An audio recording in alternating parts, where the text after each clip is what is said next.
Hello जय हिंद दोस्तों, TRE 3.0 में आपका स्वागत है। आज के एपिसोड में हम लोग बिहार शिक्षा आयोग से संबंधित कुछ महत्वपूर्ण प्रश्न को देखने वाले हैं।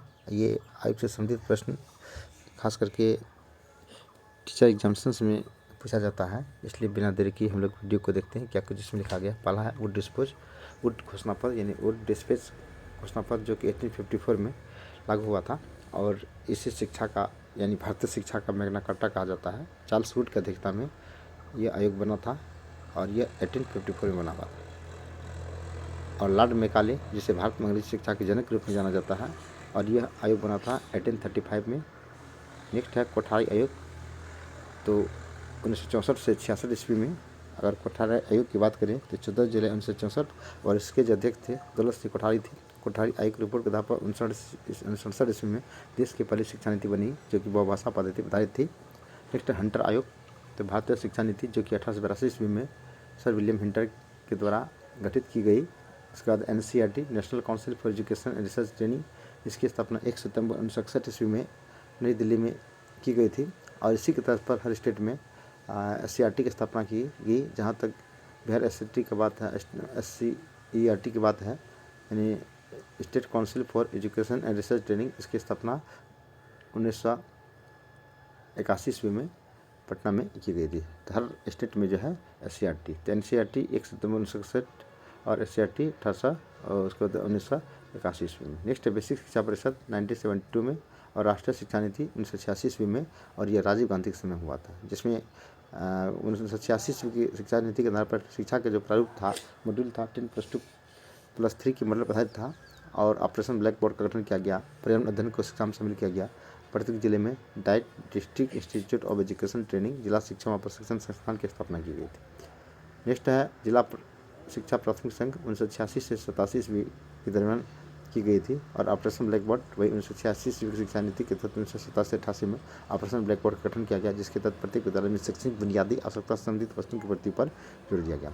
इसके बाद मिड डे मील MDM योजना 1995 में आरंभ किया गया था, जिसमें 6 से लेकर 14 वर्ष तक के बच्चे को, जिसको कि निःशुल्क अनिवार्य शिक्षा दिए जाने का प्रावधान है, वो मुफ्त में भोजन ग्रहण करेंगे। सरकारी विद्यालय में यह सेवा दी जाएगी। स्कूल चलो अभियान 1995 से 96 में शुरू हुआ था।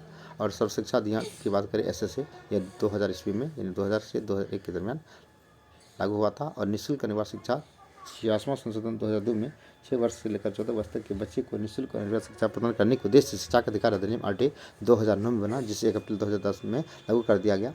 और RT लागू होने के पश्चात प्रत्येक 1 किलोमीटर के दायरे में एक प्राथमिक विद्यालय और 3 किलोमीटर के दायरे में एक मध्य विद्यालय 6 से 8 खोले जाने का लक्ष्य रखा गया। RT के नियम के अनुसार प्राथमिक विद्यालय 1:5 में छात्र एवं शिक्षक संख्या का अनुपात जो होगा वह 40:1 होगा, जबकि 6:1 में 35:1 होगा। इसके बाद कस्तूरबा बालिका योजना जो है 2004 में शुरू किया गया था, जिसके अंतर्गत सभी प्रखंड में एक कस्तूरबा स्कूल खोला गया था, खास करके लड़कियों बालिकाओं के लिए। और राष्ट्रीय पाठ्यचर्या रूपरेखा NCEP 2005 BCF 2008, जो कि यूपी में 2011 इसमें लागू हुआ था। NCEP 2005 BCF 2008। इसके बाद है प्रोफेसर यशपाल के अध्यक्षता में विज्ञान को बाहरी जीवन से जोड़ना, जिससे बच्चे का बहुमुखी विकास हो सके। रिटर्न प्रणाली पद्धति को समाप्त करना, शिक्षा भेजना बाहर की लर्निंग बर्डन, छात्र सत्ता व पुस्तकों की बोझ को कम करना, परीक्षा प्रणाली को सरल बनाना, सतत व्यापक मूल्यांकन कम CCE पद्धति को अपनाना। ये सब जो है राष्ट्रीय पाठ्यचर्या की रूपरेखा निर्धारित की गई 2005 में। शिक्षा का अधिकार अधिनियम 2009, जिससे 1 अप्रैल 2010 लागू हुआ था। नेक्स्ट है इंदिरा गांधी मुक्त विश्वविद्यालय 1985 में 1985 ईस्वी में, यानी इग्नू की स्थापना 1985 ईस्वी में नई दिल्ली में किया गया था। और एक बाद NCTE की बात करें तो national council for teacher education NCTE, वह डॉक्टर सत्यार्थी की अध्यक्षता में 1995 ईस्वी में, और राज्य शिक्षा संस्थान 1964 में इलाहाबाद में, और सर्वपल्ली आयोग 1948 ईस्वी में गठित की गई। ये थे लगभग 20 शिक्षा से संबंधित प्रमुख आयोग, और ये सारे इंपॉर्टेंट है और एग्जामिनेशन में पूछा भी जाता है, इसलिए इसे इग्नोर नहीं किया जा सकता है। इसलिए आप एक बार इसे बारीकी से जरूर देख लेंगे, ताकि इस तरह के सवाल आने पर आपके एग्जामिनेशन से ये क्वेश्चन आंसर छूटे नहीं। धन्यवाद हमारी वीडियो देखने के लिए। ओके।